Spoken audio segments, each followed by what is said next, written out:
Edgar Allan Poe's The Raven.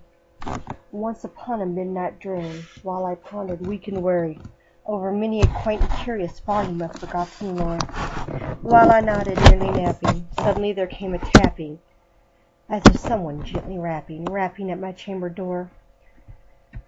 "'Tis some visitor," I muttered, "rapping at my chamber door. Only this and nothing more." Ah, distinctly I remember. It was in bleak December, and each separate and dying ember wrought its ghost upon the floor. Eagerly I wished the morrow, vainly I had sought to borrow from my book surcase of sorrow for the lost Lenore, for the rare radiant maiden whom the angels named Lenore, nameless here forevermore.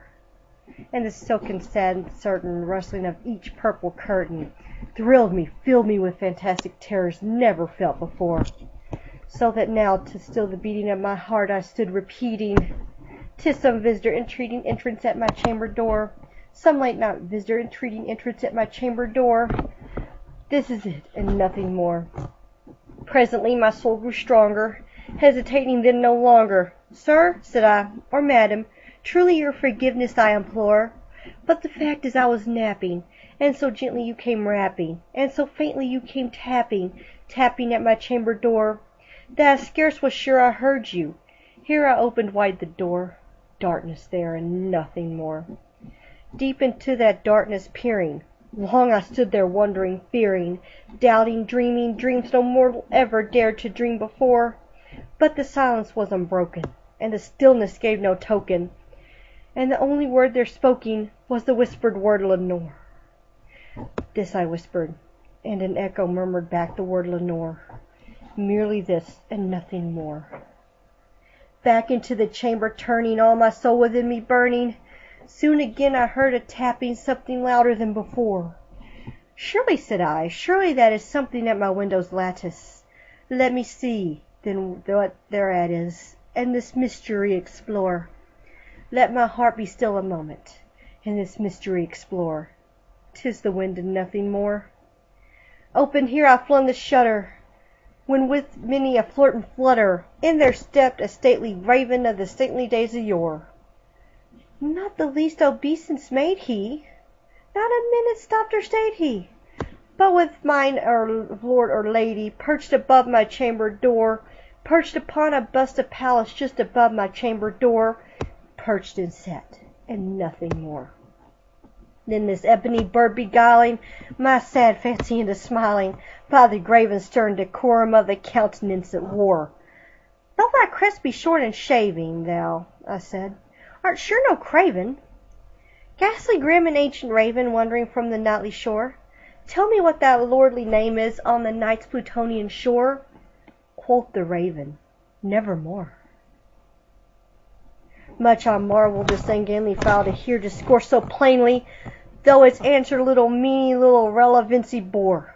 For we cannot help agreeing that no living human being ever yet was blessed with seeing bird above his chamber door, bird or beast upon the sculpted bust above the chamber door, with such a name as Nevermore.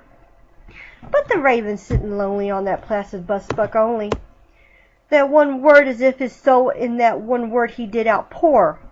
Nothing farther than he uttered, not a feather than he fluttered, till I scarcely more than muttered, "Other friends have flown before.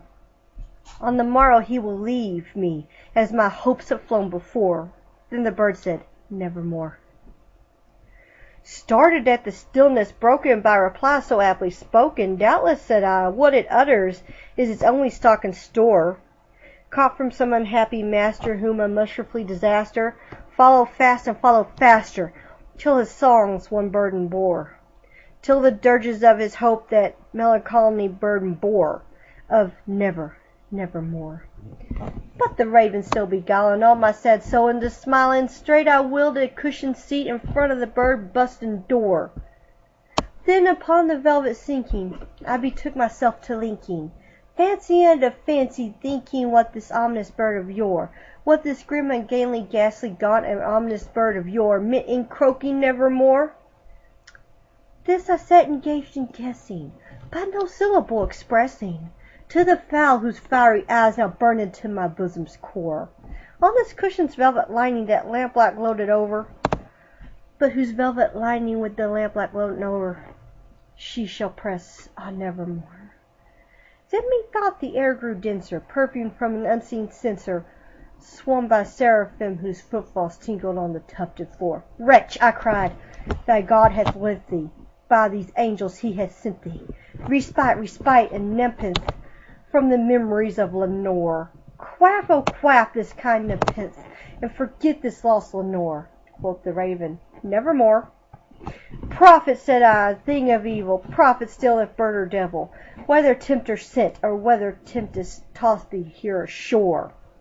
Desolate ye all and daunted, on this desert land enchanted, on this home by horror haunted, tell me truly, I implore, is there balm in Gilead? Tell me, I implore. Quoth the raven, nevermore. Prophet, said I, thing of evil, prophet still if bird or devil, by that heaven that bends us above, by that God we both adore. Tell this soul with sorrow laden, if within the distant Aidenn it shall clasp a sainted maiden, whom the angels name Lenore. Clasp a rare and beautiful maiden, whom the angels name Lenore. Quoth the raven, nevermore. Be that our sign of parting, bird or fiend, I shrieked upstarting, get thee back into the tempest in the night's Plutonian shore. Leave no black plume as a token of that lie thy soul hath spoken. Leave my loneliness unbroken, quit that bust above my door.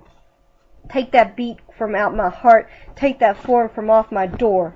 Quoth the raven, nevermore.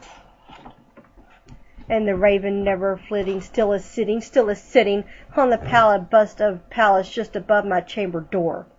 And his eyes have seen of the demons that is dreaming, and the lamplight over him streaming throws his shadow on the floor. And my soul from out the shadow that lies floating on the floor shall be lifted nevermore.